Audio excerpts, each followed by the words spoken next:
Boa tarde, estamos iniciando mais um programa Viva a Voz Saúde, pela queridíssima Rádio Nossa Senhora de Copacabana, a onda que chega ao seu coração.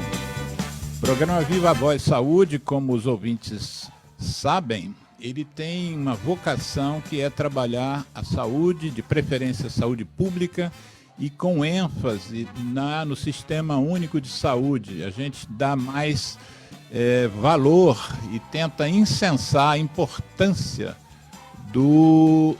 da saúde pública e do nosso sistema de saúde pública.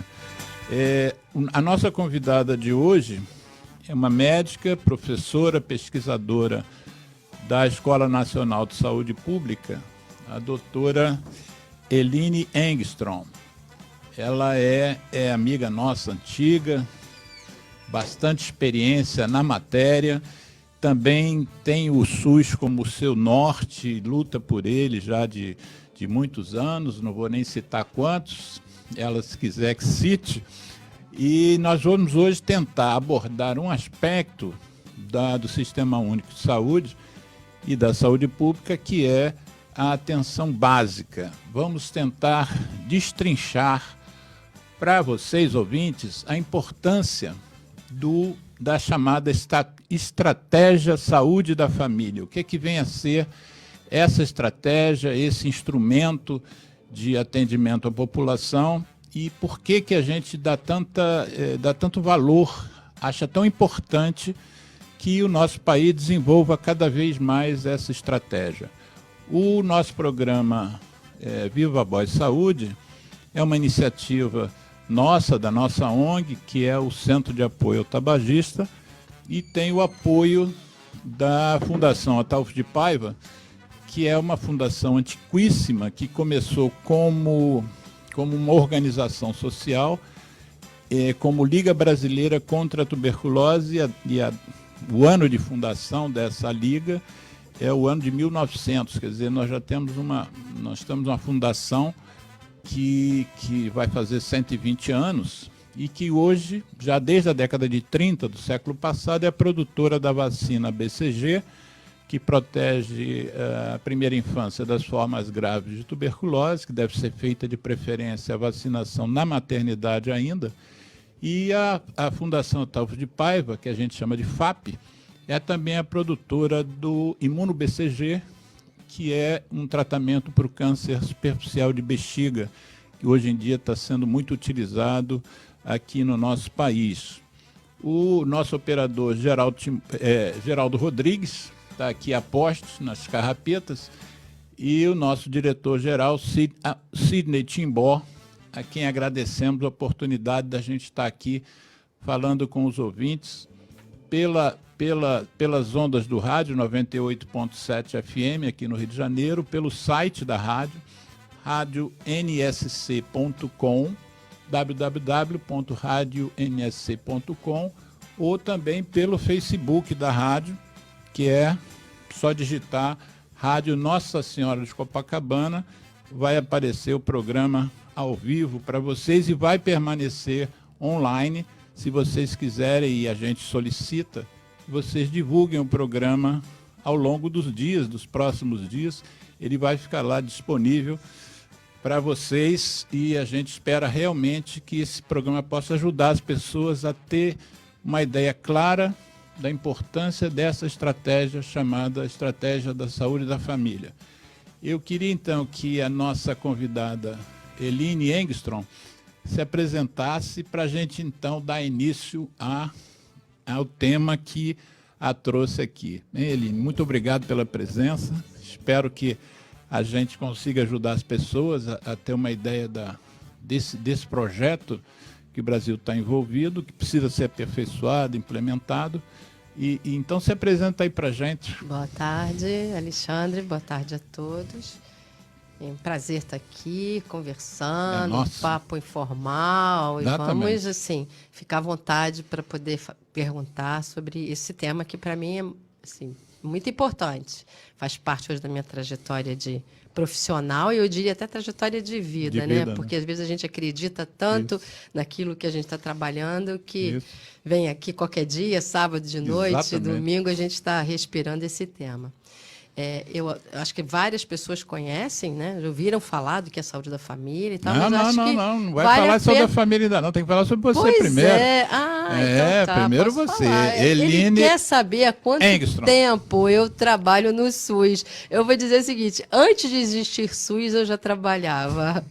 Né? O SUS é de quando? É de 89. Isso, veio depois da Constituição Cidadã. Isso, porque foi estabelecido na 8ª Conferência Nacional de Saúde, que foi em 89, onde todo o movimento de discussão de que saúde é um direito, saúde é dever do Estado, foi firmado, né, nessa conferência. E já vinha 8ª Conferência Nacional de Saúde. E que agora, nesse ano, a gente teve a 8+8, a 16ª conferência, que reafirmou algumas das conquistas. Então, eu trabalho no SUS, já tem 30 anos, então tem 30 anos que eu trabalho por aí. Sempre nessa lógica da atenção primária, da atenção básica, que no Brasil acaba sendo bem parecida mesmo, a denominação é a mesma, internacionalmente se fala mais em atenção primária.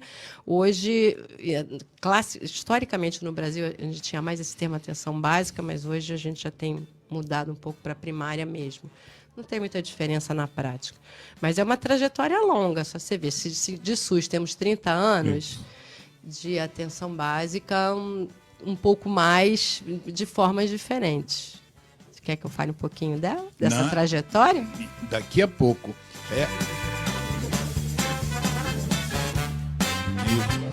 E Eline com Y. Nós temos aqui nós fizemos um programa recente com o ex-ministro da Saúde, José Gomes Temporão, e fizemos uma abordagem bem ampla sobre o SUS.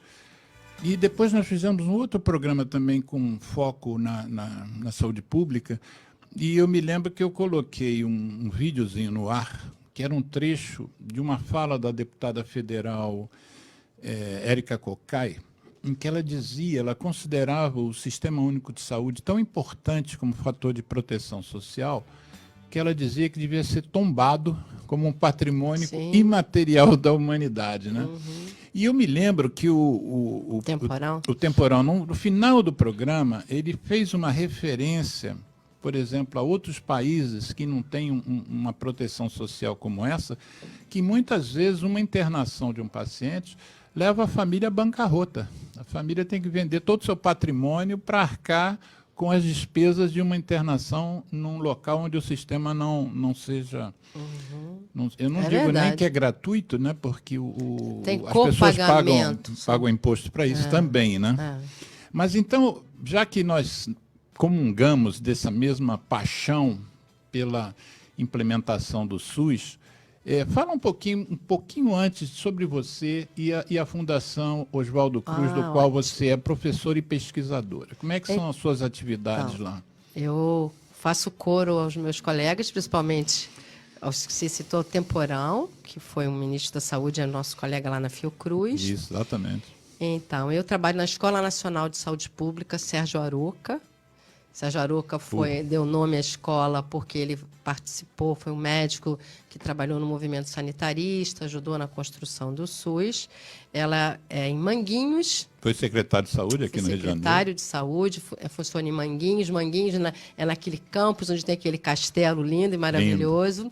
Um dos cartões postais da cidade. Convido todos a conhecer, porque lá tem visita guiada. Você consegue aí, Geraldo, achar a foto para quem estiver nos vendo no vídeo, achar uma foto do castelo. Tem o castelo, e aquela área é muito bonita, respira ciência, tem o Museu da Vida, tem outras exposições, é uma área muito interessante, tem um trenzinho que circula lá, e é bem, bem interessante. As escolas fazem excursão lá, porque eu acho que a gente está no momento também de valorizar a ciência, a produção de conhecimento, transformadora para a sociedade, né? Então, lá se transpira a ciência desde mosquitos e borboletas até outras ciências biológicas, mais ciências sociais, ciências humanas, ciências da saúde.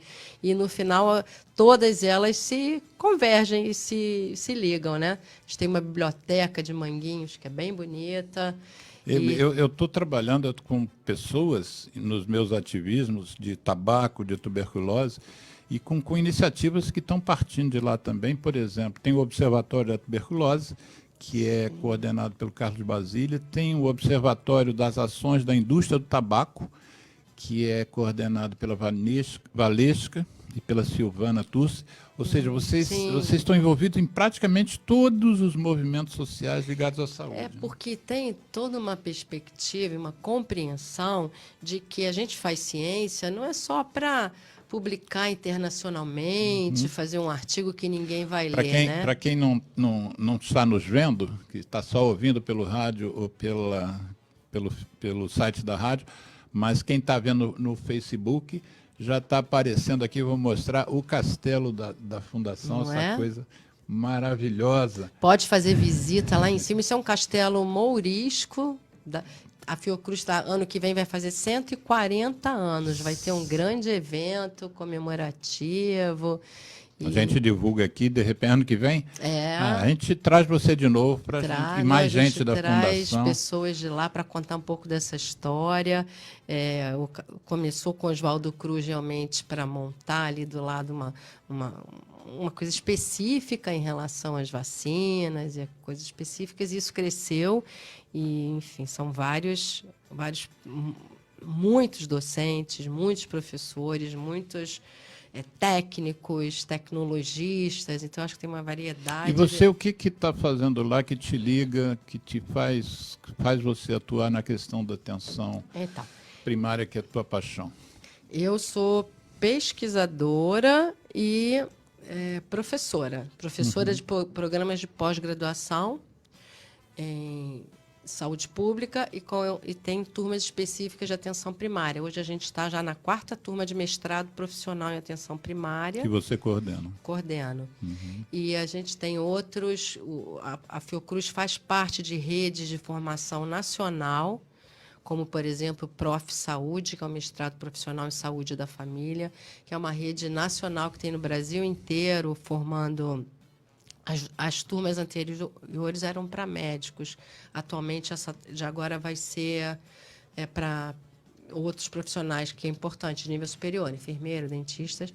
E eu também sou supervisora do programa Mais Médicos, que antigamente era Mais Médicos, agora é Médicos pelo Brasil. Houve uma mudança agora nesse ano de nomenclatura e de conformação, está ainda que é um programa do Ministério da Saúde que é ligado também à atenção primária. Porque eu acho importante, além da gente produzir conhecimento, formar, a gente está ali no serviço, olhando, vendo qual é a necessidade, o que as pessoas estão sentindo. E acho que essa é muito a lógica da formação profissional, que é de pós-graduação, mas que está trazendo problemas do dia a dia das pessoas para que a ciência e a academia, dita assim, né, o lugar de produção de conhecimento, possa pensar em soluções que sejam aplicáveis. Então, acho que essa é um pouco tanto produtos, técnicos, tecnologias, uma série de coisas. Mais a formação das pessoas, né?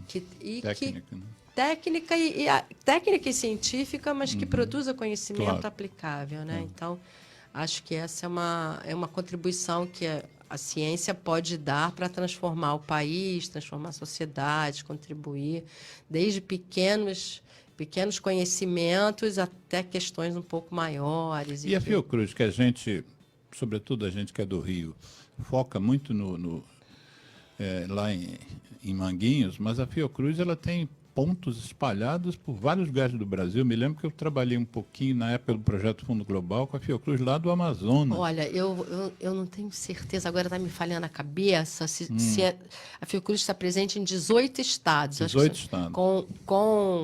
Com representações e fora alguns outros escritórios.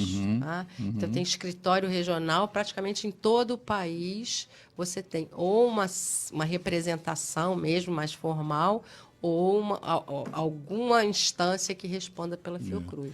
Talvez Seria interessante trazer um pouco essa diversidade. Não seria exagero dizer que a Fiocruz é uma instituição de pesquisa na área da saúde mais importante do Brasil. Seria um exagero dizer isso? Eu acho que não. Tanto em magnitude, porque ela está no país todo, né? Quanto em diversidade, porque tem questões, por exemplo, na Amazonas tem um tipo de diversidade, isso. Trabalha a questão dos vetores, dos insetos e dos diagnósticos diferentes, biológicos. Em outros lugares é mais a própria discussão das vacinas, isso. Produção de vacinas, produção de medicamentos, de biomanguinhos, trabalha medicamentos, farmanguinhos, testes diagnósticos, enfim.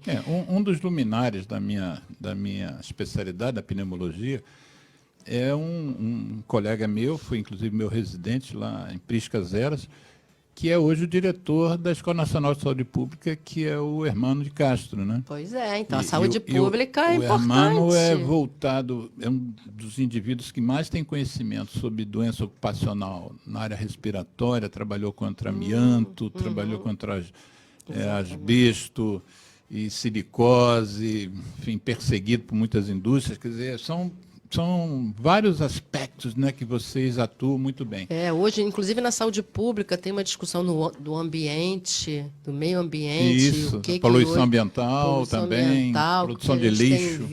Tem profissionais indo para essas áreas que estão contaminadas. Você mencionou grupos lá ligados à saúde indígena também. Também, da saúde indígena, que estão discutindo a contaminação de índios, estado nutricional de índios, a situação que se tem de saúde da população indígena. E a gente anda numa fase no Brasil de tanta...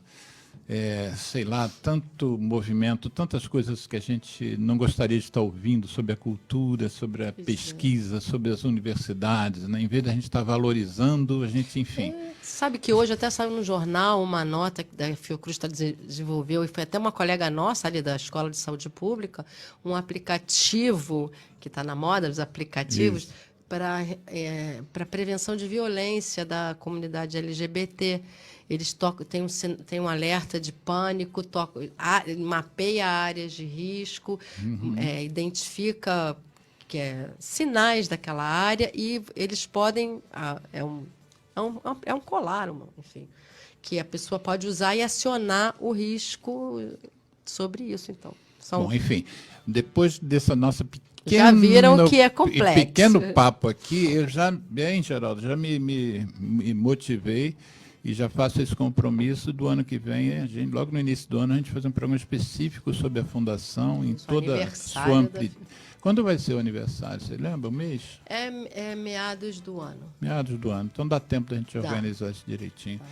Agora, vamos voltar então para a estratégia da saúde da família. Para quem estiver iniciando o programa agora, estiver ligado ao rádio agora, entrado no Facebook agora, nós estamos falando sobre uma estratégia de saúde pública que é chamada de Estratégia Saúde da Família. O que vem a ser essa estratégia, Eline? Como é que a gente definiria para o leigo entender bem a importância? Para o Brasil, ela é a forma que a atenção básica se organiza. O que é atenção básica? Então, a saúde da família existe desde 1994, como, eu diria assim, um modelo prioritário para a atenção básica. É chamado de programa, né? Era antigamente um programa, mas deixou de ser um programa, passou a ser uma estratégia, justamente porque ele adquire uma importância maior e uma forma de organizar o SUS diferente de um programa. Existe programa de tuberculose, etc., porque ele não é tão estruturante quanto a saúde da família. Então, vou voltar um pouquinho atrás nessa história que eu acho que vale a pena. Vamos lá. Deixa eu voltar atrás. Então, eu estava conversando até aqui com o Alexandre antes, desde a década de 70, 77, 78, começa esse movimento no mundo, e aí foi a conferência de Alma-Ata, que é famosa, que começa a dizer saúde para todos, enfim, que discute que haveria programas na época ou ações específicas que poderiam salvar vidas. Porque o grande problema naquela época, e que chamava mais atenção, era a mortalidade infantil. Diria materno-infantil, e que é plenamente evitável na maioria das causas. Pequeno percentual é devido a doenças que a gente não consegue evitar, malformações congênitas, por exemplo, mesmo assim, algumas podem ser tratadas e não precisam necessariamente ir a óbito, mas...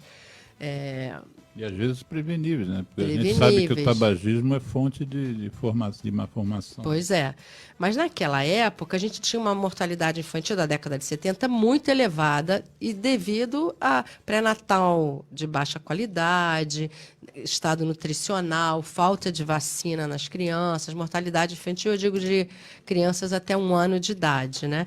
Então, se estabeleceram, na época, programas que eram imunização, era terapia de reidratação oral, que ajudava na evitar a desidratação e mortes por diarreia. Tinha diarreia então, e morria desidratado. Quantas vidas foram salvas pela tal da TRO, já falei, vacinação, imunização, acompanhamento de crescimento e desenvolvimento e o controle das doenças respiratórias. E, fora isso, a atenção nas gestantes. Então, aí começa a ser o esboço de algumas ações de atenção primária que eram preventivas, mas também tinha um pouco do próprio curar e tratar, porque isso também tratava diarreia, nas pneumonias, enfim. Então, aí começa um pouco dessa discussão que ações em larga escala, que seria esse nível de atenção primária, não significa que ela é menos importante, mas seria quase que o andar de baixo de um edifício, né, um alicerce de um sistema de saúde, são essas ações. E, com isso, elas tinham uma focalização para grupos específicos. Depois de algum tempo, né, com a constituição do SUS no Brasil e mundialmente também, esse escopo de ações ele foi sendo ampliado. Então, de algumas ações que a gente chama de seletivas ou focalizadas, a gente começou a entender que esse tipo de atenção básica ou primária, ela serve para a população como um todo. E aí, o que a gente viu? Teve um efeito muito grande para o grupo materno-infantil, a mortalidade infantil caiu, a mortalidade materna também. Claro que hoje a gente ainda tem problemas nessa área, mas não se compara ao que era a década de 70, e emergem outros problemas de saúde, como as doenças crônicas não transmissíveis, enfim, os acidentes, a violência. Então, conseguiu a gente perceber que que a atenção básica ela é para resolver a maioria dos problemas de saúde da população, sejam eles quais forem. Então, se naquela realidade existe um grande problema para crianças, a atenção básica tem que cuidar disso. Existe hipertenso, diabético, ela tem que cuidar daquilo. Se hoje se envelhece, e o envelhecimento populacional é uma realidade aqui no país... Uma feliz realidade. Graças a Deus. Né? A gente antes tinha uma expectativa de vida de 60 anos, hoje a gente tem de 70, 74, etc., vai vivendo mais. Quando a gente vive mais, as doenças aparecem. Então, a atenção básica hoje ela tem que dar conta desse escopo que a gente chama ampliado de ações.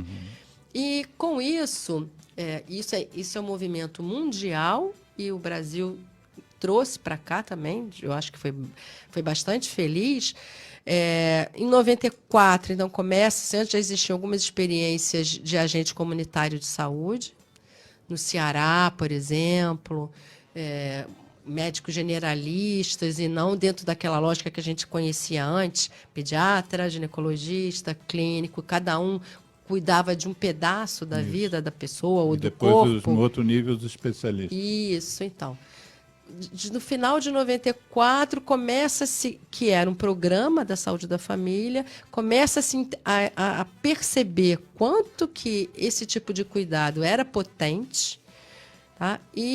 Com a política do Brasil de 2006, foi quando a estratégia de saúde da família ganha fôlego. É uma política nacional de atenção básica, que foi publicada em 2006, que cria esse modelo que a gente tem de saúde da família. Eu não tem nem muito tempo, né? Não, porque tem pouco tempo, né? A Constituição Cidadã de 88, o SUS de 89, mas a política é de 2006. Mesmo, em 13 anos. Então, assim, essa primeira política. Depois a gente teve uma outra de 2011 que ampliou. Então, a gente sabe o quanto essas políticas são importantes, porque são políticas nacionais. Elas induzem modelos municipais, embora a política ela seja indutora, mas depende, porque pela nossa Constituição e pela nossa conferência, existem entes da federação que são responsáveis. Então, existe o governo federal que faz uma política, mas tem o Estado que tem que fazer a sua parte e tem o município que tem que fazer a sua parte. E quem é responsável dentro dessa lógica hierárquica do SUS pela atenção básica é o município. Então, o que acontece? O governo federal induz, orienta, fornece alguns recursos específicos, financia, mas quem executa é o governo local. Porque, como eu estava te falando, cada um tem uma realidade. Então, a gente não consegue botar um modelo que seja único para o país. Tamanho único, já dizia isso, não serve para ninguém, né? A gente tem que ter PMG, GG. Para mim tem que ter extra GG. Pois é, então, modelo único, tamanho único não serve para ninguém. E é exatamente a mesma coisa nessa política. A gente tem uma política que é norteadora e que é reconhecida mundialmente. A saúde da família, ela foi reconhecida no mundo e teve agora uma outra conferência que foi chamada de Astana, que foi em 2018, onde a experiência brasileira foi apresentada como uma das mais exitosas para a atenção primária, né? Do mundo até, tá? E quando você fala numa política nacional, vamos dizer, premiada, você está falando da ideia, você está falando de algumas experiências, porque a gente também, em relação a como está hoje a estratégia, o Rio de Janeiro, a gente sabe que foi um dos últimos estados e a nossa capital, um dos últimos capitais a assumir, né? Eu me lembro que eu dava treinamentos, por exemplo, para o pessoal da Estratégia da Saúde da Família em tuberculose, na Bahia, e lá a gente dava treinamento para as clínicas da família, para profissionais. E a gente via que tinha 80% do estado que estava sob a estratégia, enquanto o Rio era 3%. Quer dizer, como você diz, cada ente federativo toma uma decisão. Quando você diz que a gente foi premiado, é pela ideia, por exemplos específicos, e aí, no caso, quem são os melhores exemplos do Brasil que adotam a estratégia? Olha só, foi pela ideia, mas não só pela ideia, não. Quando você analisa as informações do Brasil como um todo, e tem vários estudos que mostram isso, os indicadores de saúde, as informações de saúde melhoraram muito, informações que são dependentes da atenção básica. Sim. Então, isso para o Brasil como um todo. Então, hoje, existe uma lista que a gente chama de indicadores, são informações que a gente monitora e que consegue ver o resultado. Vou dar um exemplo. São as internações por condições sensíveis à atenção primária que diminuem. Então, hoje, a gente não deve ter, e diminui, internação por pneumonia. Não tem, porque a gente cuida antes de piorar. Internação por diabetes, tem que cuidar antes. É claro que alguns casos extremos continuam, mas diminuiu. O próprio AVC, que era o derrame, se a gente cuida de hipertensão direito, não faz derrame, não interna. E por aí eu vou dando outros exemplos que a gente consegue ver a própria mortalidade infantil. E vocês compararam, esses estudos comparam a série histórica e depois da implantação da estratégia. Isso, compara anos da evolução do Brasil. Tem alguns estados que têm indicadores melhores? Tem. O que acontece? existem diferenças regionais e existem diferenças de porte populacional também. O Sudeste, a gente sabe que é uma região classicamente mais favorecida, porque tem uma população que tem um acesso à renda, à escolaridade, tem locomoção mais fácil do que regiões Norte e Nordeste, né? Então, para essas regiões, foi onde a saúde da família se começou com um pouco mais de fôlego, o Sul também. Na região Sudeste, ela teve um processo de implementação um pouco mais lento e principalmente nos grandes centros urbanos. Então, as cidades menores, elas foram mais rápidas na implantação da saúde da família. Os centros urbanos, é muito mais complexo. Por quê? O que você tem que mudar? Uma forma, uma cultura de atendimento. Então, antigamente, vou voltar lá no tempo dos avós, existia um médico que cuidava da família inteira. Existia. O doutor da família e tal. Depois a gente passou para a cultura da fragmentação, médicos de cada parte, né? Hoje, na especialidade, a gente está até super fragmentando. Não é ortopedista mais, é o ortopedista que cuida do dedo, ou da mão, é o ortopedista que cuida da coluna, do joelho, o cardiologista que só faz um tipo de tratamento, outro que faz outro. A gente estava num movimento de tanta especialização que eu acho que essa ideia de ter um generalista para cuidar da saúde das pessoas precisou de um movimento de mudança de cultura, tanto por parte dos médicos, quanto por parte da sociedade, quanto da própria gestão. Não, e a academia deu conta de formar os médicos com essa visão nova, vamos dizer assim, olha, nova ou velha, não sei. Está indo devagar, tá? Porque está indo devagar, mas as escolas médicas mudaram bastante.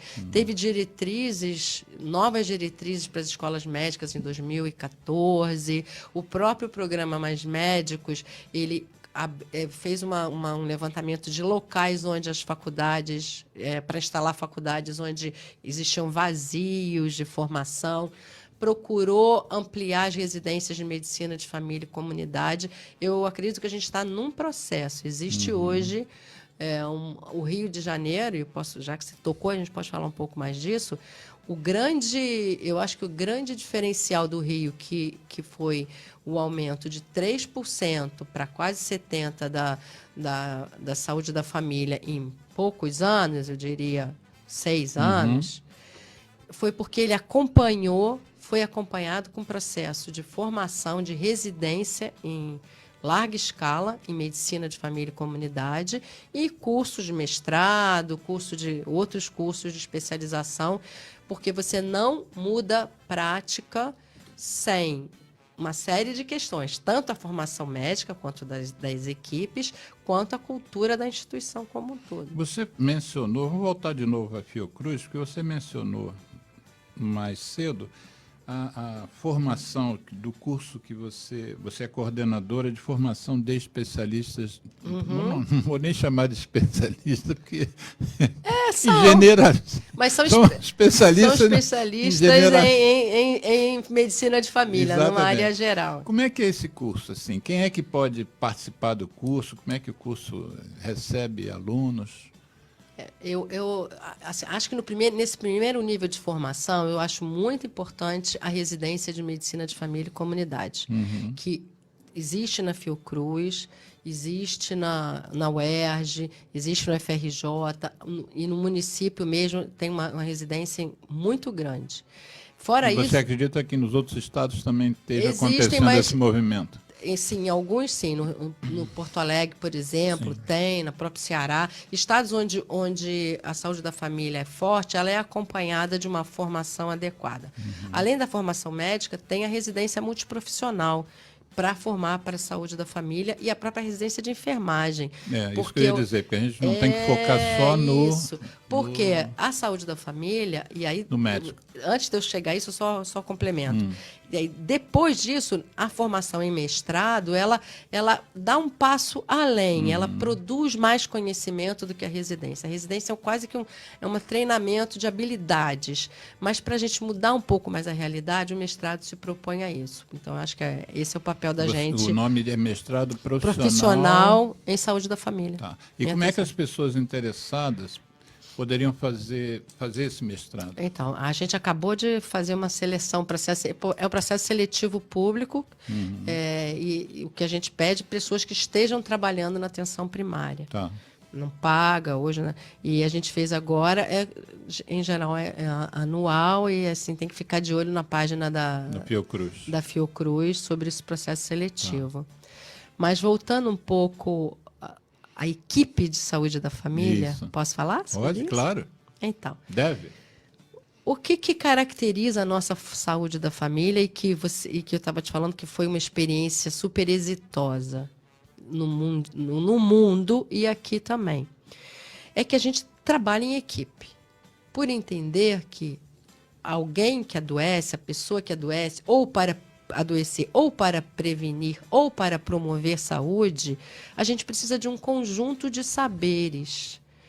Né? Porque as pessoas têm doença que são doenças biológicas, mas tem também doenças psíquicas, tem doenças sociais, tem uma série o homem é integral, né? Cabeça, corpo, meio ambiente. E para isso às vezes o nosso saber só do médico não dá conta. A gente precisa de outros conhecimentos. Então, a equipe de saúde da família mínima é composta por um médico, um enfermeiro, técnico de enfermagem, agentes comunitários de saúde, que fariam toda essa ligação com a comunidade, procurando fazer cadastro, identificar as questões, enfim. Além da equipe de saúde bucal, que isso é uma grande potência do Brasil. Tá?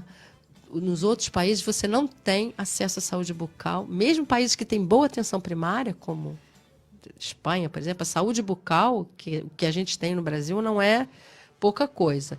Essa seria a equipe básica, sendo contemplada com o tal do núcleo, que agora cada hora muda um pouco o nome, era antes núcleo de apoio, agora núcleo ampliado de saúde da família, que são profissionais de outras categorias, multiprofissional, nutricionista, terapeuta ocupacional, fisioterapeuta, educador físico, o próprio psiquiatra, se for necessário, um ginecologista. Então, esse núcleo de profissionais, ele varia de acordo com a necessidade de cada local. Então, mas basicamente são esses, são generalistas. Enfermeiros, técnico de enfermagem, agente comunitário de saúde. Isso. E o pessoal da saúde bucal. Essa equipe, que seria da saúde da família, ela era até 2011 um modelo básico financiado pelo Ministério e que a gente acredita muito potente. E quando você diz financiado pelo Ministério, quer dizer exatamente o quê? O Ministério financia o quê? Passa um recurso para o município. Incluindo pagamento pessoal? Não. Ele passa para o município se tiver determinados critérios, tá?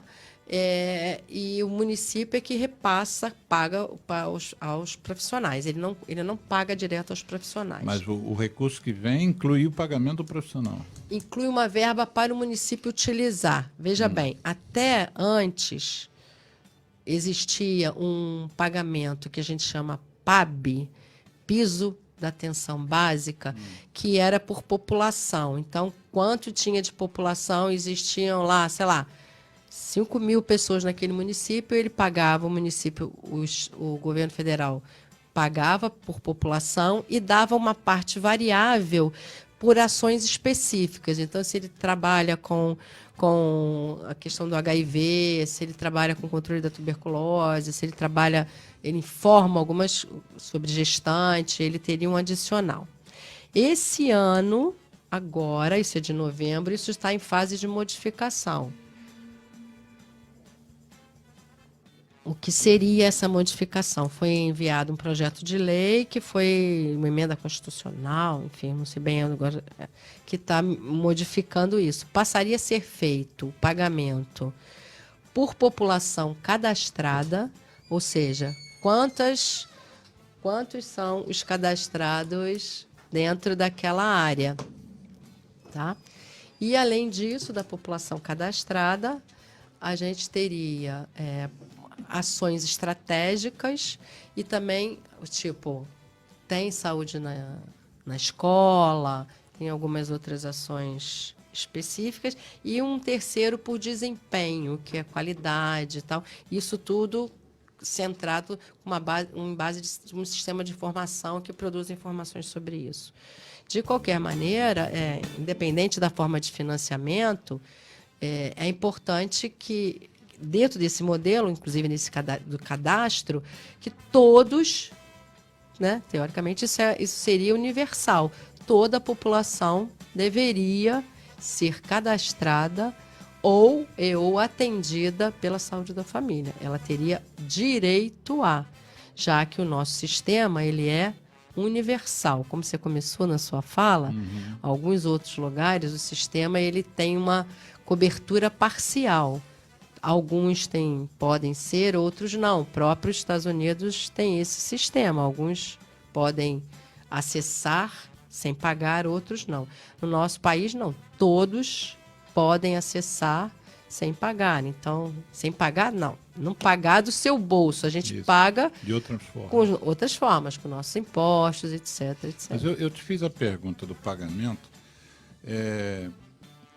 porque a gente sabe, a gente tem que ler os jornais aqui no Rio de Janeiro, e eu, como encaminhador de pacientes para as clínicas da família, a gente sabe que está havendo no Rio de Janeiro, eu seria até leviano se eu dissesse que isso está havendo nacionalmente, mas no Rio de Janeiro está acontecendo, de profissionais que estão faltando nessas equipes, né?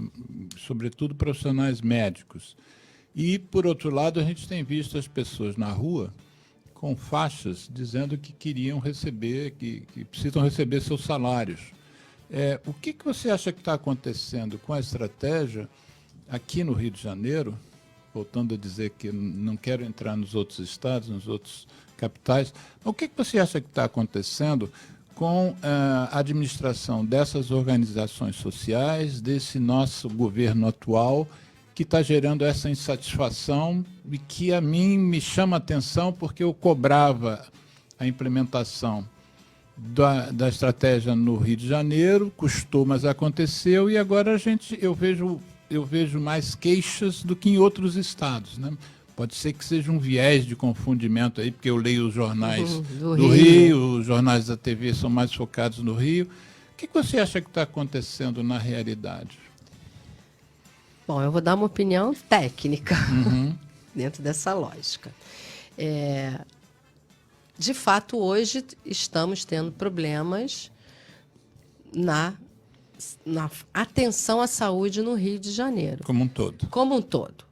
Na atenção básica, são nos CERs, o próprio CER, os hospitais estão fechando, o né? CER é o Centro de Emergência Regional, né? Acho que é isso. Centros que ficam na... Coordenação de Emergência Regional. É isso, que ficam próximos aos grandes emergências. Né? Do lado do Miguel Couto, por exemplo, quem é do Rio conhece, o Hospital Municipal Miguel Couto, ao lado tem o Centro, a Coordenação. De Emergência Regional Nova Monteiro. Né? Tem gente que confunde. Ali é o Miguel Couto, não é. Porque essas estruturas foram criadas há um tempo atrás, há uns anos atrás, 4 anos atrás, imagino, 5, dentro dessa lógica que houve de reorganização da atenção. Só então, concluindo... Antes de você concluir, quem estiver nos vendo pelo vídeo, ouviu aqui a entrada de um senhor. Esse senhor... é um grande amigo, Gustavo Modesto Leal, cirurgião de tórax, para quem eu encaminhava todos os meus pacientes da época do Curicica, e é o chefe da cirurgia torácica do Hospital Federal da Lagoa, aqui no Rio de Janeiro, um dos melhores hospitais públicos aqui do nosso estado.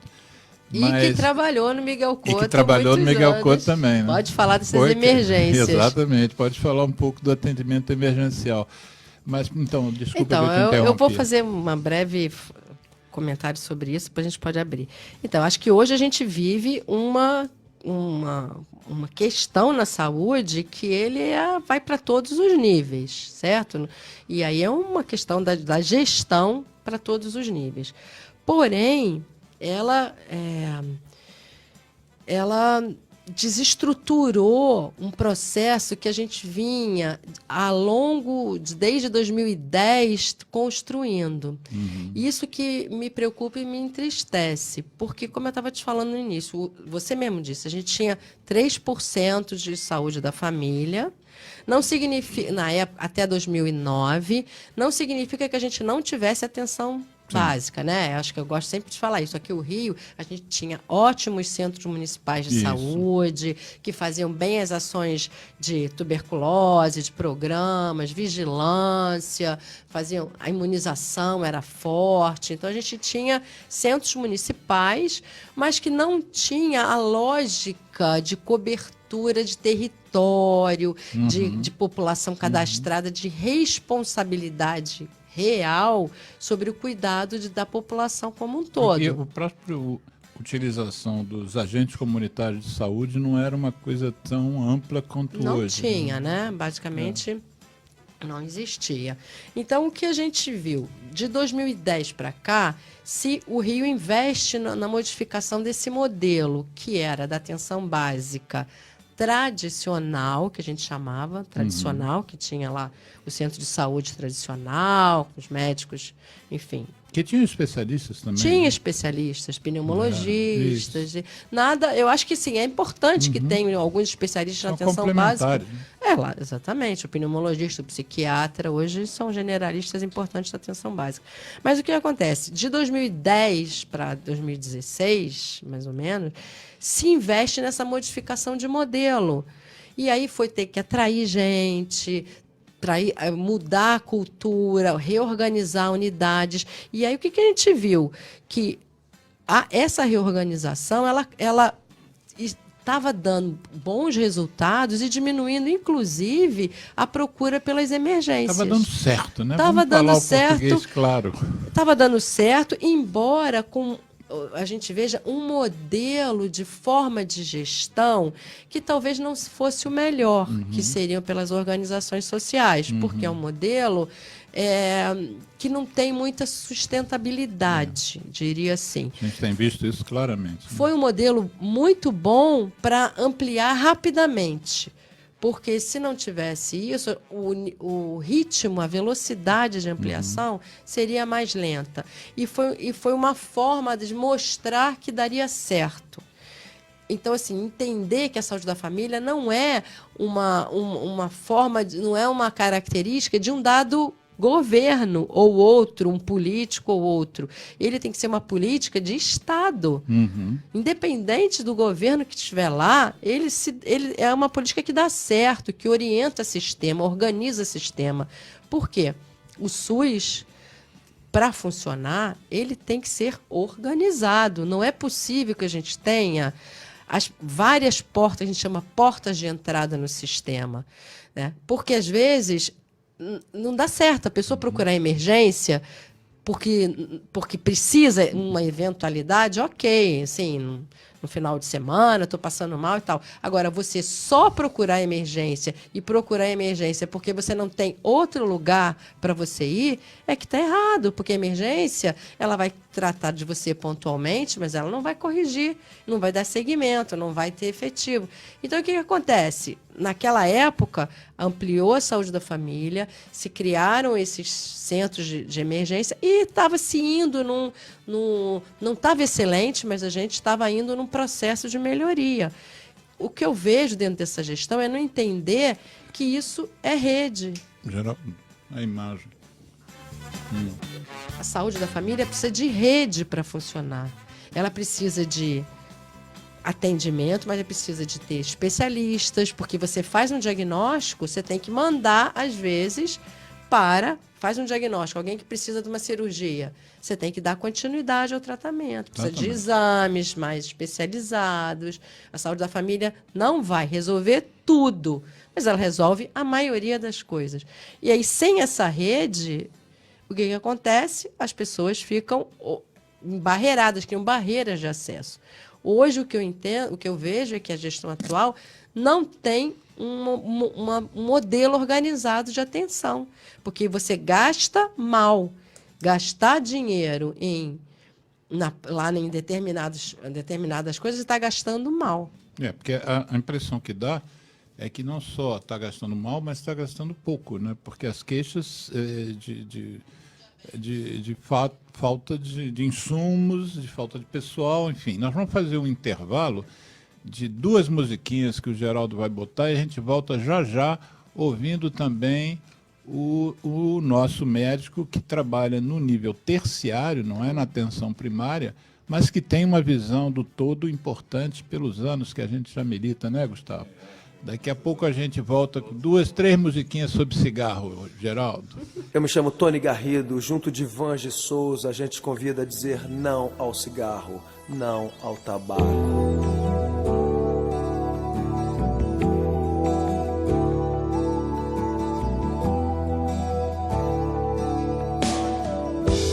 Ao caos da fumaça de tantos carros e chaminés, somado ao ar já pesado, cigarros, charutos e narguilés. É feito estufa, é feito por cada um mais um contra, já são 2 a favor do ar mais saudável. Apague o cigarro, acenda o amor. Eu trago a música, soa bem ao meu e ao seu ouvido. Eu trago a música, é o que temos sempre oferecido. Eu trago a música, respiramos melhor o planeta e nós. Eu trago a música, mundo sem tabaco, levante a sua voz.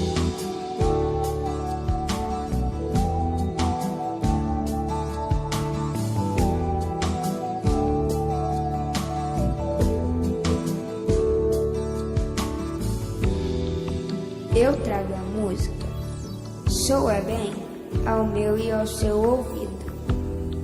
É o que temos, sempre oferecido.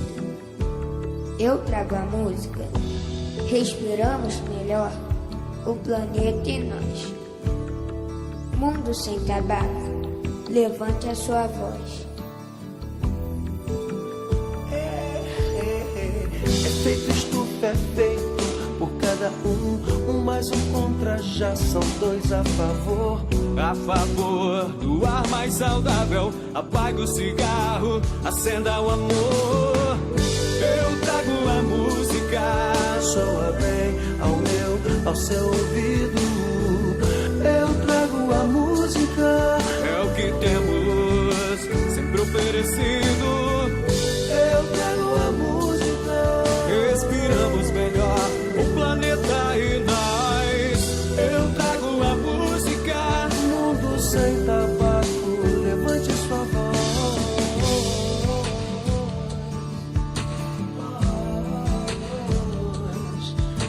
Levante a sua voz, levante a sua voz. Eu trago a música, respiramos melhor o planeta e nós.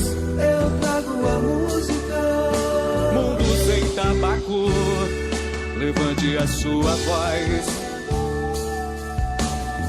Eu me chamo Vange Souza, junto de Tony Garrido, a gente te convidou a dizer não ao cigarro, não ao tabaco.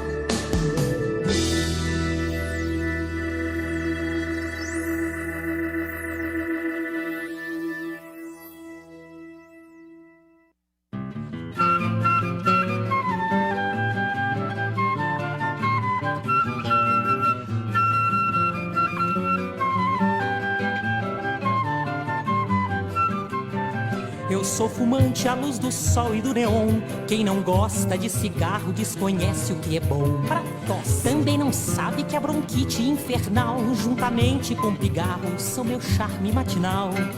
Vivo soprando por aí muita fumaça, com alegria, pose e graça, perfumando os salões. E assim de cores consegui os tons mais belos. São meus dentes amarelos e marrons os meus pulmões. Para meus brônquios alcatrão é vitamina e a doce nicotina, esperança de troféu. Pois do tabaco hei de ter a minha flor, um fantástico tumor que me levará ao céu. Mas se não ganho, afinal, o caranguejo, ainda há um desejo que eu quero consumado. Já que eu não posso ter de tudo, eu quero parte, pelo menos um infarte pra também ser safenado. A impotência não assusta, camarada, vale mais uma tragada que o prazer sexual. Um enfisema não está fora dos meus planos, pois fumante há muitos anos, o evento é natural. Uma gastrite duodenal, uma esclerose, finalmente em dupla dose, sei que um dia vou ganhar. E vou vivendo assim feliz a minha vida, até que a morte bem sofrida possa então nos separar. Para meus brônquios alcatrão é vitamina e a doce nicotina, esperança de troféu. Pois do tabaco hei de ter a minha flor, um fantástico tumor que me levará ao céu. Mas se não ganho, afinal, o caranguejo, ainda há um desejo que eu quero consumado. Já que eu não posso ter de tudo, eu quero parte, pelo menos um infarte pra também ser safenado. A impotência não assusta, camarada, vale mais uma tragada que o prazer sexual. Um enfisema não está fora dos meus planos, pois fumante há muitos anos, o evento é natural. Uma gastrite duodenal, uma esclerose, finalmente em dupla dose, sei que um dia vou ganhar. E vou vivendo assim feliz a minha vida, até que a morte bem sofrida possa então nos separar.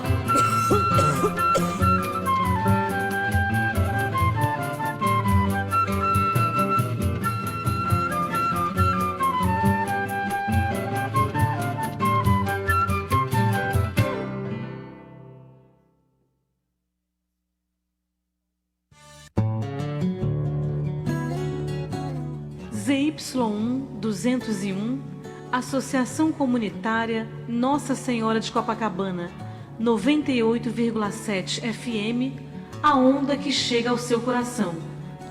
Rua Hilário de Gouveia, número 36, nono andar, Copacabana, Rio de Janeiro.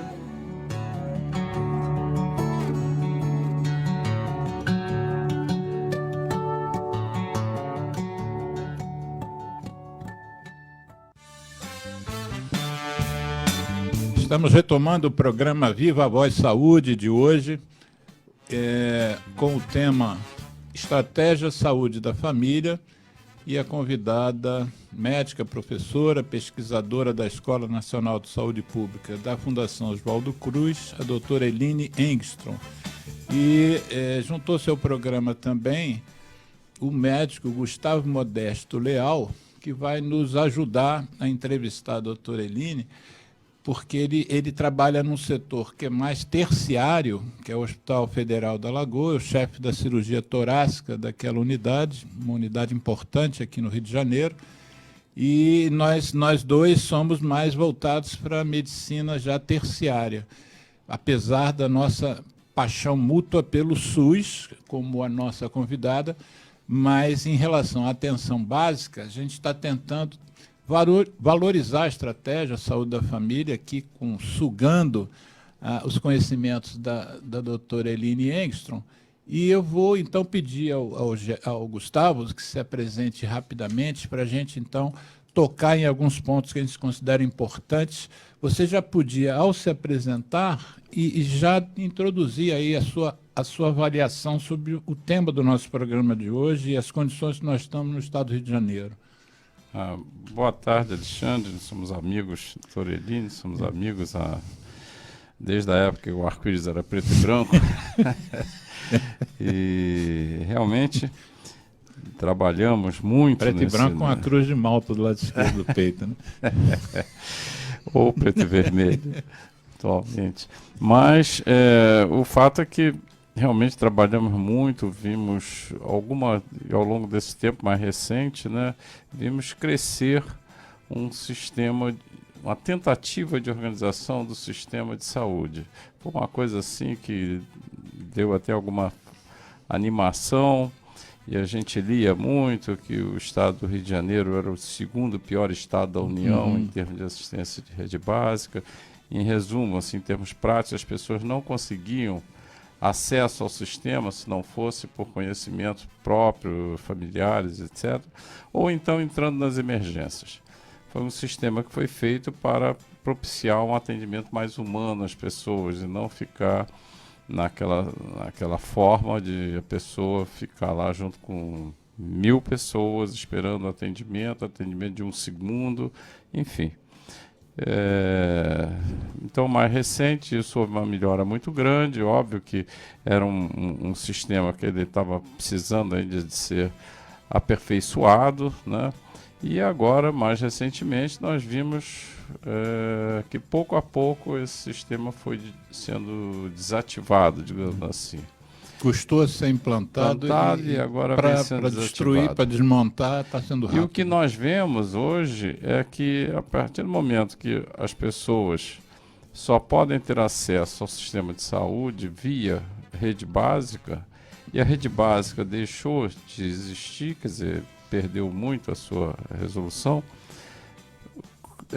começou a aparecer uma rede, uma fila, uma legião de desassistidos, que não têm doenças que precisam ser tratadas, têm doenças muito sérias e não conseguem ser atendidas. Isso é uma coisa muito séria.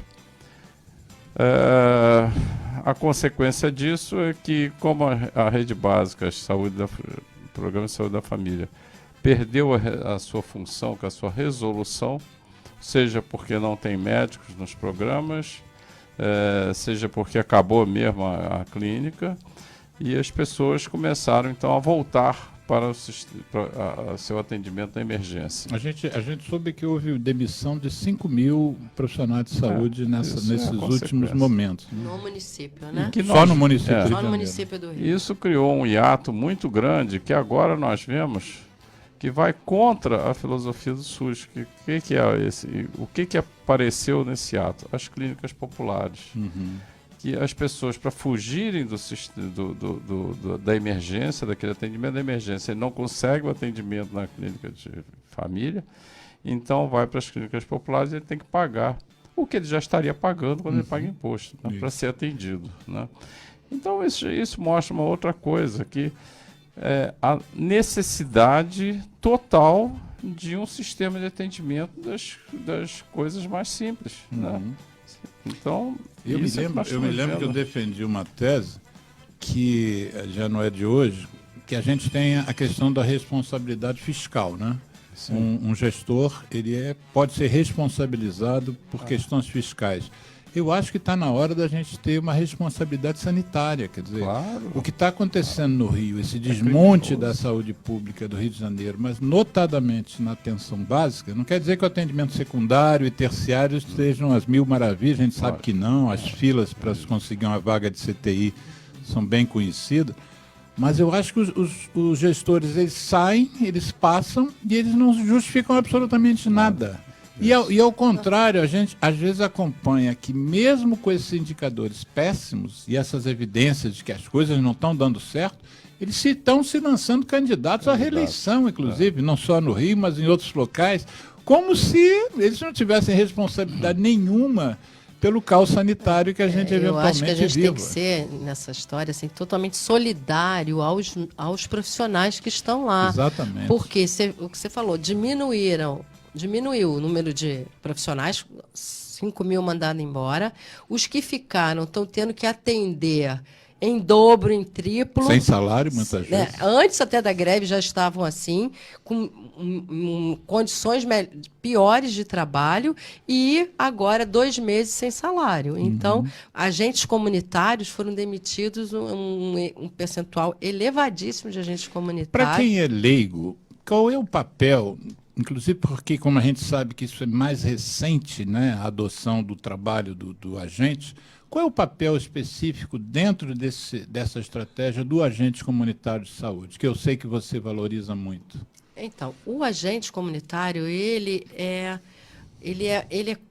uma função que é de muita importância dentro desse modelo que a gente tem, porque ele faz a relação com a comunidade, com os domicílios. Ele conhece, ele é um técnico de nível Ele médio. precisa necessariamente ser morador, residente da comunidade? Preferencialmente deve ser, Sim. tá? Preferencialmente, mas se ele não morar ali, ele deve estar ali circulando bastante tempo. Preferencialmente, ele é morador da comunidade. E ele deve conhecer aquela comunidade, saber onde são os espaços de mais, onde se pode contar, identificar, por exemplo, determinadas associações de moradores, as igrejas, os grupos as escolas, as creches, saber famílias onde tem o maior risco de determinadas questões. Inclusive também em relação à violência. Em relação à violência, em relação à doença mental, em relação a uma série de coisas, porque se a unidade fica sempre esperando que o usuário procure a unidade, muitas vezes... Isso é uma grande diferença da estratégia. É uma forma ativa de você Isso. ir ao conhecer o território. E sem o agente comunitário, você não consegue fazer isso. Ele identifica as questões, os problemas, sabe discutir, inclusive, ajuda, inclusive, a construção de planos terapêuticos. Não é só ir lá trazer o usuário, o paciente para a unidade. Ele sabe identificar qual é o problema daquela família. Eu já presenciei muitas discussões do agente comunitário dar dicas valiosas para o médico e para o enfermeiro. Olha, doutor, não é bem assim, essa família tem essa coisa, vai por aqui, vai por ali, olha, aciona outra pessoa para ajudar essa família. E, assim, é um parte integrante da equipe. Ele ajuda na comunidade e ele ajuda na equipe. E eles estão sendo vulneráveis no sentido das demissões? Infelizmente, porque na política de 2017, eu valorizei muito, quando eu falei antes, a política de 2006 e a política de 2011. A política de 2017, e nessas duas, antes, o agente comunitário ele era mais valorizado, tinha que ter 4 a 6 agentes comunitários por equipe. Nessa política de 2017, não desobriga a ter agente comunitário, agora volta a ter 1 ou 2. Desobriga? Enfim. Desobriga, não é mais, não é necessário. E aí você deixa de... se descaracteriza a saúde da família. Sim. Isso no Brasil todo ou só no Rio de Janeiro? Não, no Brasil. E aí ficaria a cargo do gestor escolher se vai ter aquele profissional ou não. Ou seja, é um lado As lições mais aprendidas vulnerável. no Brasil parece que elas não servem para nada. Não né? servem. E olha só, se você for pensar o quanto custa um profissional desse, não é nenhum custo que não compense o produto da sua função, da sua... E trabalha no acolhimento, dentro das unidades, Havia um movimento dentro... trabalha com ações eu me lembro, educativas. dentro da minha militância e de ativista lá no Congresso, várias vezes eu vi movimentos de agentes voltados para as condições dos agentes. E não era uma atividade reconhecida há pouco tempo? Virou, foi regulamentada. Foi regulamentada como uma categoria profissional, regulamentada com direitos, com piso salarial, até com uma perspectiva de formação técnica para tentar ampliar as ações que eles fazem, poder, por exemplo, saber tirar uma pressão, tentar aumentar, quase que equivalendo ao técnico de enfermagem, mas não necessariamente, com alguma diferencial. Mas, embora o Brasil é isso, embora é contraditório nas suas políticas, não tem continuidade. Então, embora valorize a categoria há um tempo atrás, agora o governo federal diz que não precisa ter em todas as equipes agente comunitário. Pode aceitar o modelo tradicional, que é um generalista sem...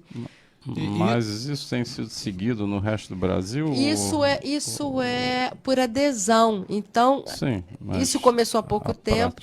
Isso tem sido, quase que é o lado mais fraco da Dentro história. da pirâmide salarial, eles são os que ganham menos, São né? os que Dentro ganham da equipe. menos. Né? É. E E tem a população, de certa forma, ela cobra pelo médico.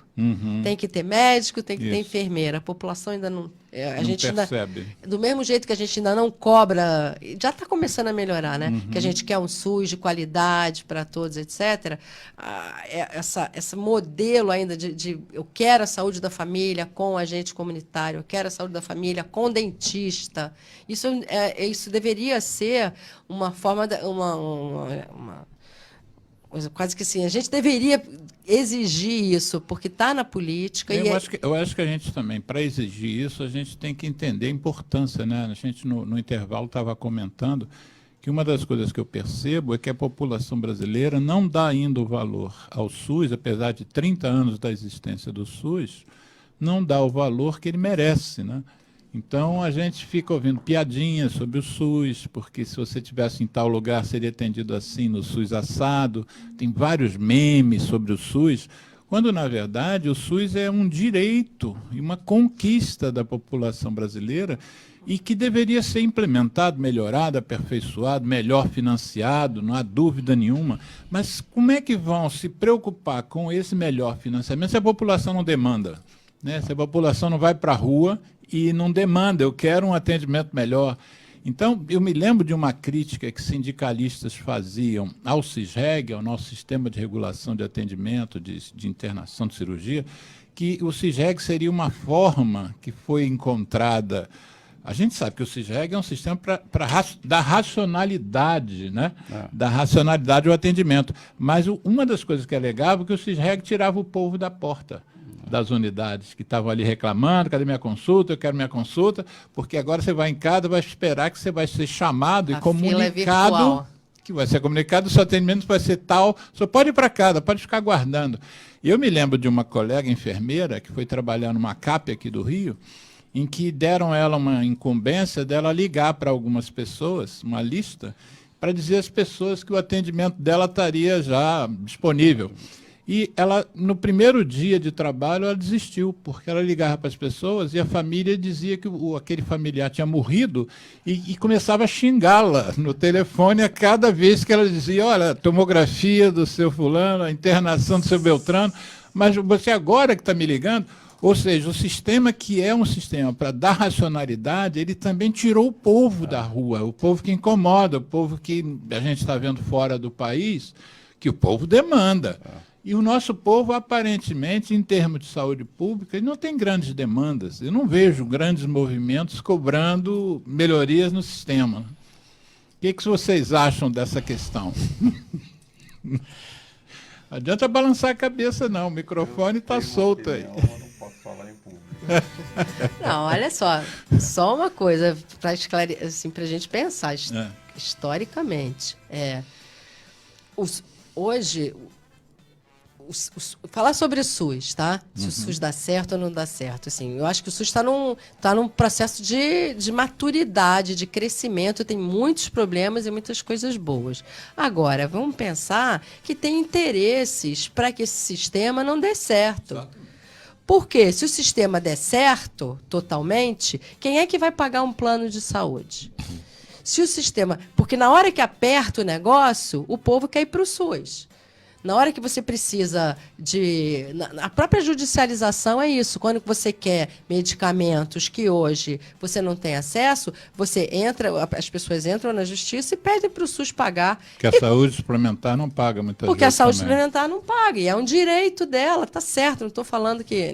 Não estou dizendo que todos os remédios sejam bons, sejam ruins, enfim. Mas ela utiliza isso. Agora, a própria determinadas doenças, hoje o plano de saúde não cobre, e aí o SUS vai cobrir. Então, assim, clínicas populares, como ele falou, que estão surgindo, vem um pouco aqui no Rio de Janeiro, a gente não tinha clínica popular. Desestruturou a saúde da família, o que a gente observa? A clínica popular aparece. Então, existe todo um jogo de interesses aí por trás disso daí, porque se o SUS der certo, como é na Inglaterra. No sistema inglês... O NHS. É o NHS, no jogo da Copa do Mundo. Na Olimpíada. Olimpíada. Na abertura da Foi. Olimpíada... E no encerramento também. Né? A primeira coisa que se fez foi botar lá o NHS. Uma coreografia valorizando o SUS inglês. O SUS inglês, que é um Olimpíada sistema de Londres. que todos têm acesso e todos têm atendido. Tem problemas? Tem.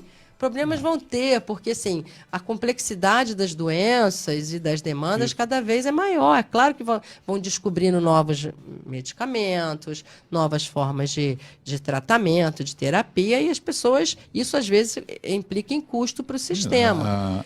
Pedro Ernesto, hoje em dia, Gustavo sabe disso, está fazendo cirurgia robótica. Quer dizer, já tem robô trabalhando lá no... Às vezes tem robô e está faltando gás.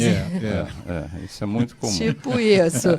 Mas, enfim, a tecnologia vai avançando, a gente quer incorporar tecnologia, porque... E o povo quer, porque o povo ouve, né? O povo vê programas na TV com um determinado atendimento e também quer aquele atendimento. E é justo, mas assim... Mas um dos problemas que a gente nota é que lá em Brasília, lá no Congresso Nacional, na Câmara e no Senado, você tem muitos profissionais de saúde que estão lá por interesses que não são voltados para o SUS, são voltados para a associação de hospitais que eles coordenam, são presidentes, são donos de hospitais privados, e, enfim, são donos de entidades que não estão, que competem de uma certa maneira. Porque a gente sabe que é suplementar, né? A saúde é suplementar, mas...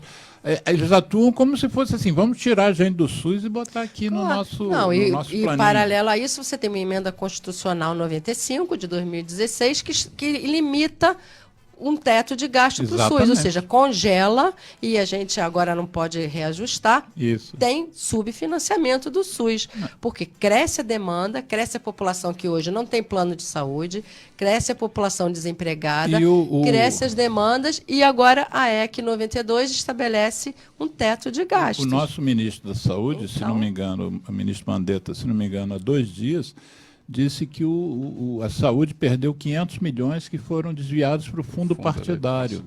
Quer dizer, isso numa saúde subfinanciada, que a gente vê as pessoas, o povo costuma dizer, morrendo na porta dos hospitais, deitados no chão, e aí você perde 500 milhões de reais. Mas esse mesmo ministro e outras autoridades aí federais estão aventando a possibilidade dessa questão do SUS, já falaram em SUS ser pago, já falaram em planos, como você está dizendo, planos de saúde com coberturas diferenciadas, e mais para baixo, obviamente, né? A diferença é mais para baixo. Tem clínicas aqui no Rio de Janeiro que oferecem planos que o incauto compra aquele plano e ele diz assim, você tem 12 horas de emergência garantido. Aí o sujeito fala assim, mas será que 12 horas vai ser o suficiente se eu passar mal? 12 horas é o suficiente, qualquer coisa, a gente tem muito uma boa articulação, transfere você para uma unidade do SUS, só que não tem essa unidade do SUS dando sopa com leite de CTI, mas na hora de vender o planinho mais barato, e me assusta que hajam autoridades aqui no nosso país que estão defendendo esse modelo, né? Mas fala outra coisa, Eline, deixa eu te perguntar, uma das coisas importantes dos programas que estão sendo passados para a estratégia é a formação das pessoas nos programas. Por exemplo, eu participei de várias capacitações em tuberculose. E aí você capacita o indivíduo, ele passa a ser um subespecialista. Ele é generalista, mas entende bastante de tuberculose. Aí quando você vai ver, ele foi demitido. E aí contrata uma outra pessoa que não entende nada, em termos, né, que não foi capacitado. Como é que é isso para a estratégia? Isso também deve ser um fator de complicador, né? Porque a gente não tem capacidade para capacitar tanta gente... Não, existe, para a atenção básica funcionar, existem o que a gente chama, política fala isso, internacionalmente fala isso, existem atributos, ou seja, qualidades de uma boa atenção básica. Vou dar quatro dos atributos principais, que seria, ela tem que ser a porta de entrada principal do sistema, principal, não digo a única, tá? Ou seja, ela pode entrar pela emergência, eventualmente, mas ela é a porta principal. Você tem que manter vínculo longitudinal. Ou seja, se você é médico daquela área, você tem que ter um tempo de cuidado longitudinal para acompanhar os usuários, os pacientes, para conhecer. E as famílias, né? E as famílias. Porque, às vezes, você faz uma consulta numa hora, não vê determinadas questões, da outra vez você vê outras. Por isso, a longitudinalidade, ou vínculo longitudinal é importante. A terceira seria um cuidado integral, ou a integralidade, que a medicina de família, a saúde da família tem que trabalhar promoção da saúde, prevenção, mas também atenção, reabilitação e hoje até cuidados paliativos, tá? Do cuidados paliativos no nível mais primário, diria. Uma série de coisas de atenção domiciliar hoje é feita pela atenção primária. E o último seria coordenar o cuidado, ou seja, encaminhar para outros níveis, receber o retorno, se responsabilizar. Não pode mais pegar um papel na mão do paciente e bota lá, procura, como era antigamente. A pessoa saía com uma ficha na mão, procura um lugar. Então, hoje, a atenção básica tem que coordenar esse cuidado. O que acontece? E assim, para você conseguir entender que esse é o seu papel, você formar pessoas, desde médicos quanto enfermeiros, o papel do enfermeiro também aí é muito importante nesse cuidado, o dentista, o técnico e tal. Quando você consegue formar, a equipe se entender, dividir o trabalho, se organizar, isso exige um tempo. Essa rotatividade de profissionais é muito ruim para a saúde da família. Você deixa de conhecer a família, você deixa de...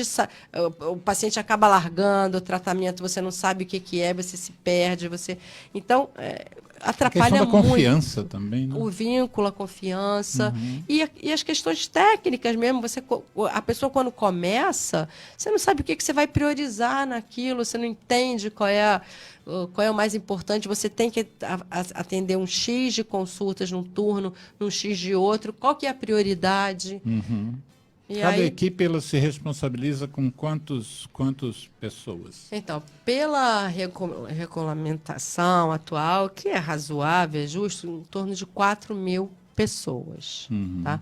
Lugares mais vulneráveis seriam um pouco menos. Áreas muito distantes também, como norte do país, tem áreas que o médico, por exemplo, vai de barco atender a família, aí em torno de 2.000 e pouco, 2.000, 2.700. Então vamos pensar nessas 4.000. 4.000, que é o grande centro para urbano. Para uma equipe. Para uma equipe. Ou seja, eu vou puxar a brasa para a minha sardinha, que sou médico, mas vamos imaginar que isso possa se aplicar também a uma enfermeira ou um dentista. Até você atender os 4.000 pessoas, você já levou um tempo, né? Para conhecer cada uma dessas 4.000. Sim. E quando você conhece, talvez você tenha aí não sei quantos meses passados, de repente você é demitido ou se demite porque não quer mais trabalhar sem remuneração. Sem salário, né? E aí entra uma outra pessoa que vai ter que conhecer de novo esses 4.000. Exatamente. É difícil. É difícil. E eu vou te falar uma coisa. Hoje, a saúde da família e o médico de família tem sido um modelo tão robusto e que dá certo que a própria saúde suplementar, os planos de saúde estão adotando esse modelo de cuidado. Além de ser um modelo ideal, assim, um modelo adequado, porque você conhece profundamente uma família, mas também é custo efetivo. Porque às vezes você fica pedindo exames desnecessários. Você vai no especialista que não te conhece, pede coisa que não precisa. E ficar fazendo exame demais é ruim. É ruim, claro. Não precisa de exame. É caro. É caro para o sistema e é ruim para a pessoa. E fala, Gustavo. Você veio aqui não foi só para ficar ouvindo o programa, não. Não, o que eu vi nessa... Né? Não, eu trabalho no estado da Lagoa, obviamente o sistema de atendimento ambulatorial é todo regulado pelo CISREG, e a gente vê algumas coisas que chamam atenção, né? Recentemente eu até reclamei com o gerente lá da área do ambulatório que havia uma uma ausência muito grande, falta muito grande de doentes, de pacientes, né? Não entendia por quê. Falta dos pacientes, não iam. Né? Paciente não agendado, ia, não ia. E não ia. A explicação que eu tive era que, por falta do agente comunitário, né, os pacientes não eram avisados da sua consulta. Né? Não eram avisados da sua consulta. Um outro problema que eu vi também no início da implantação do CISREG é que foi uma implantação assim muito de cima para baixo, sem entender como a população funcionava, a mentalidade da população. A população no Rio de Janeiro era acostumada, quando passava mal, procurava as emergências. Isso é como funcionava, porque era o que tinha. Né? Alguns tinham confiança, eu trabalhei no Miguel Couto 40 anos quase, e quantas pessoas iam lá, esperavam horas, e falavam, não vou a outro lugar, só venho aqui. Né? E, enfim, e quando o CISREG foi implantado, foi uma coisa muito rígida, porque foi contra um dos pilares da medicina. Né? Um dos pilares da medicina é confiança entre os profissionais, confiança do paciente com o profissional. Seja o médico, seja a enfermeira, seja a coisa, ele tenha confiança naquela pessoa. Né? Eu não tenho nada contra pneumologistas, outros que tratam de tuberculose, mas eu tinha confiança em você. Né? Você sabe, todo mundo, no meu relacionamento que tinha tuberculose, eu mandava procurar você. Né? Sempre foi assim. Né? E até hoje tem sido assim. E você se aposentou, paciência, vai continuar trabalhando para mim, não existe outra forma. E o CISREG, quando foi implantado, foi de uma forma muito rígida, que impedia isso. Então as pessoas reagiam contra, as pessoas conheciam fulano, quero ser atendido, não pode ser atendido. E era muito triste a gente chegar para uma pessoa e que pedia para você atendê-lo, e você dizer, eu não posso lhe atender, eu posso ouvir o que você falar. Tal. Até a ponto do Ministério Público ir lá fiscalizar para saber se vocês estavam... Exatamente. Alguma flexibilização. Tinha que ter havido. O CISREG é um bom sistema. É um bom sistema, precisava de angariar a confiança das pessoas. Claro. E não pode ser assim de uma forma rígida como foi. Isso gerou um descrédito, digamos assim, das pessoas em relação à clínica de família, né? Ao atendimento. Foi triste e propiciou também esse governo atual destruir, digamos assim, inviabilizar praticamente o programa de saúde da família. O que eu não entendo é que ao longo da minha vida eu vi em várias áreas de governo no Brasil, né? Governantes tendo atuações catastróficas em determinadas áreas, e o governante central, que devia ser um fiscal, indo lá e intervir. Eu mesmo, trabalhando no município, eu participei, eu era médico do hospital, não tinha voz nenhuma sobre isso, mas o hospital sofreu intervenção do governo, uma vez do governo estadual, já vi intervenção do governo federal. E eu não entendo por que dentro dessa catástrofe, a cidade do Rio de Janeiro, o município do Rio de Janeiro, um dos municípios mais importantes do Brasil, sendo tratado da forma como está sendo tratada, e o governo federal silente quanto a Ele só comenta. Eu vi o ministro falando um dia porque a situação dramática da saúde do Rio de Janeiro, mas não, o papel dele não é de comentário, né? Comentário é um comentarista. É de agir? É de agir. Pô, lógico, é de agir.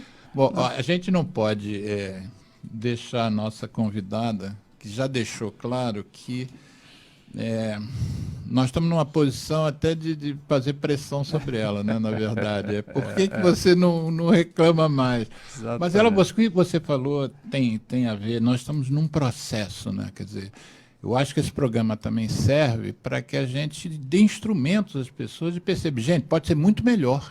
Já foi muito melhor, não é isso? Isso. É importante, a estratégia é importante. Defende mais uma vez essa estratégia. Por que você acha que a estratégia de saúde da família é tão importante, Eline? Por que a gente não deve retroceder? Eu acho que, primeiro, todo mundo tem que ser cadastrado na saúde da família. Vale a pena. Os ouvintes, quais ouvintes estão nos ouvindo aí que são cadastrados, que têm seu cadastro numa Todo mundo numa tem CF. que ser cadastrado. porque é um direito da gente e assim, é a equipe que trabalha dentro daquele bairro, dentro daquela comunidade, dentro daquela área, que cuida da sua saúde. Ele é importante. Em algum momento, a gente vai precisar da saúde da família e do SUS. Alguns precisam de forma mais sistemática, outros precisam de uma forma mais esporádica, precisam de uma vacina, precisam atendimento do SAMU. Do SAMU, precisa de carteira de viagem lá, de atestar de febre amarela para poder viajar. Precisa do SUS e algumas eventualidades. A gente tem alguns medicamentos que só o SUS dispõe.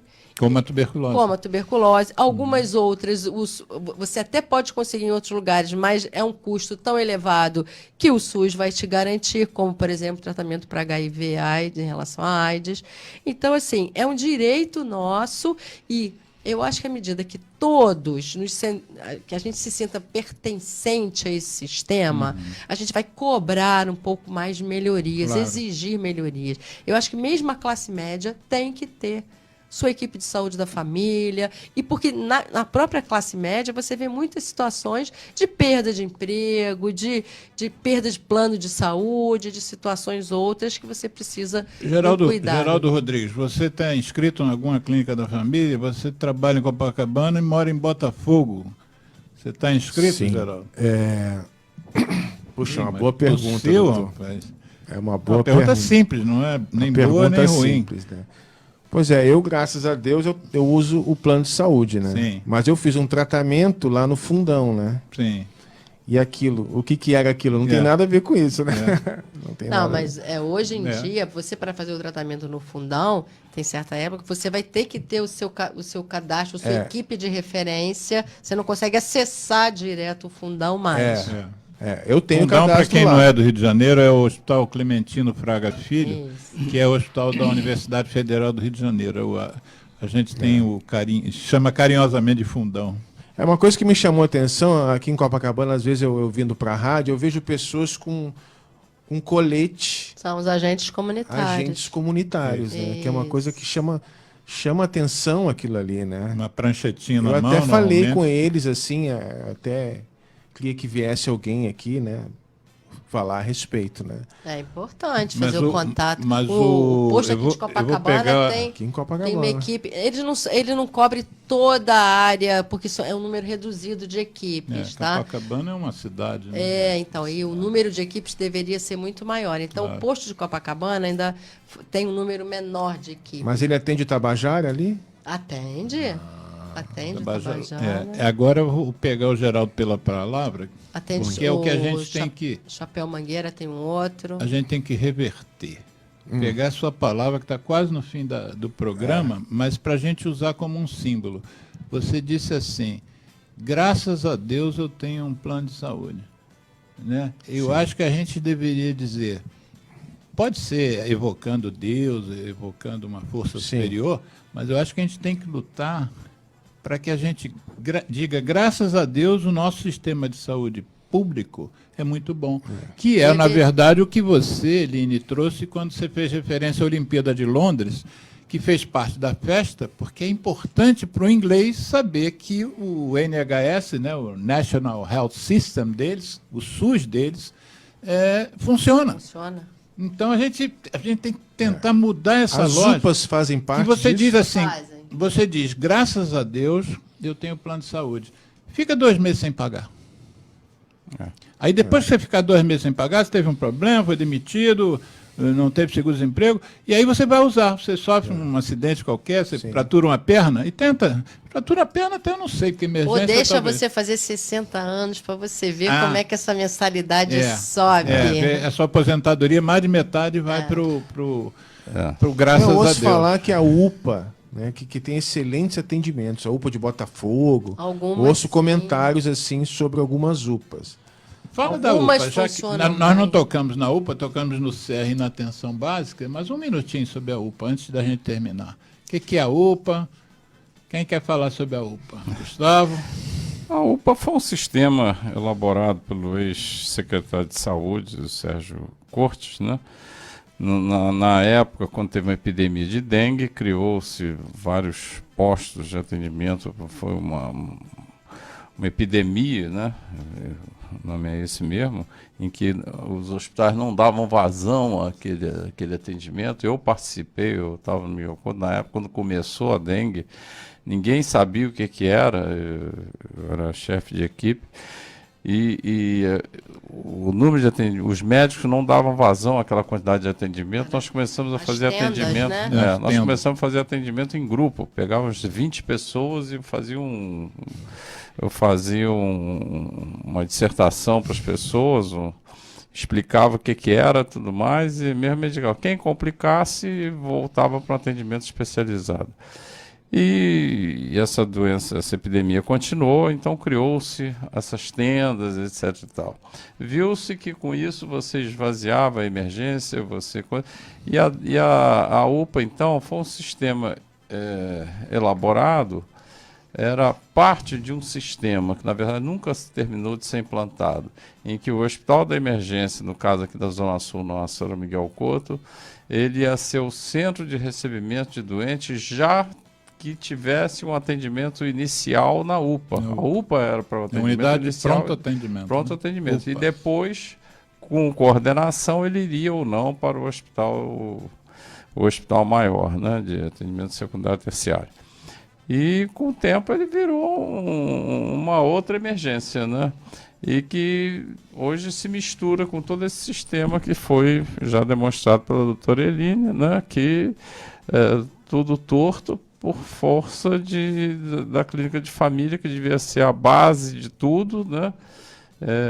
Ficar totalmente deficiente. Acho que se esforçar, conscientizar a população da importância da clínica família, Sem cobrar dúvida, que as pessoas sem se inscrevam, sejam cadastradas, né, com a palavra o verbo que a Eline usou, e que a gente melhore, mas sobretudo que a gente cobre. Eu acho que se a gente não cobrar, sem dúvida, se não a gente não comprar a responsabilidade sanitária, isso não vai melhorar por si só, porque é um dinheirinho que você vê, você pega, tira e bota no fundo partidário, quer dizer, ninguém vai reclamar que estão faltando 500 milhões na saúde. Pergunte o nome do seu médico de família, pergunte o nome da sua enfermeira, do seu agente comunitário, e que eles tenham contratos mais estáveis, porque essa rotatividade... E quando você chegar para ser atendido e ele não estiver lá porque foi demitido, ou se demitiu, junte o pessoal da sua comunidade e cobre. Vai ali para frente da unidade com faixa. Queremos Cadê nosso o meu médico? médico de família que está aqui? Porque ele precisa estar presente. Eline, você vai encerrar o programa, Eline. O que você tem a nos dizer